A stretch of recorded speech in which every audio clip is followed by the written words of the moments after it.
Ito, hindi ko pa ito natikman ng ilaw. So, nakakain ako nito noong, ano, yung niluluto siya, yung hinog na ba. Ito, natitikman natin ngayon. Ayan yung ano niya, oh. Yung tagok niya, oh. Tagok. Yung tawag sa Tagalog na tagok. Ayan, may asin tayo. Titikman natin to mga kaidol, kung anong lasa nito. Ayan. Masarap to. Matigas. Ito yung kinakain namin dito sa aming probinsya. So dito sa probinsya guys, wala tayong masyadong makikita ng mga pagkain na yung mga binibinta sa bayan. Yung kadalasan natin mamukbang dito, yung kung ano lang makikita natin dito sa paligid, ito lang ang mumukbangin natin. Kasi hindi tayo gumagastos at may nakukuha pa tayong may nakukuha pa tayong vitamin sa katawan. Yan oh.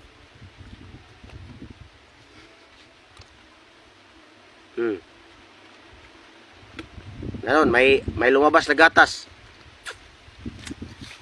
Matigas pala to mga kaidol, matigas para siyang bula. Ayan oh. Oh, may lumalabas na gatas.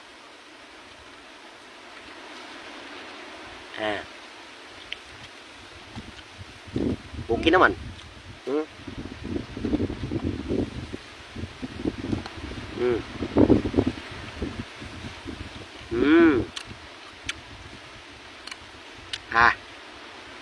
Matigas.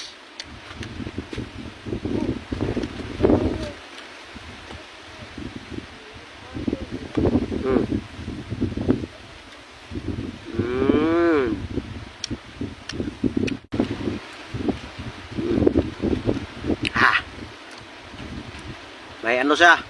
Anong tawag dun sa tagok sa Tagalog mga kaidol? Sa Bisaya to tagok. Ayan yung lumabas na puti. Ayan, dumidikit na yung simod ko.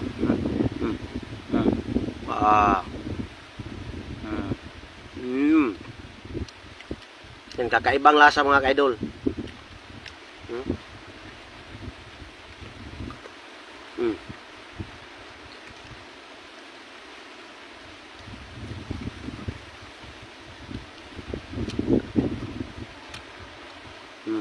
Yang puti, yang dumikit sa bibig ko, yan ang ano niya, yung tagok niya. Ano?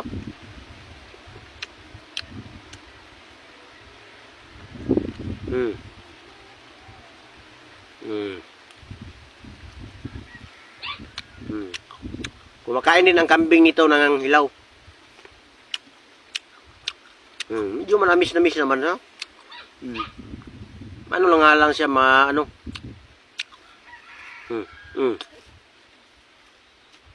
Ito yung gagamitin pag meron kang asawang marites. Ito yung ipapakain mo sa kanya para dumikit yung bibig, hindi na makapagsalita. Yan o.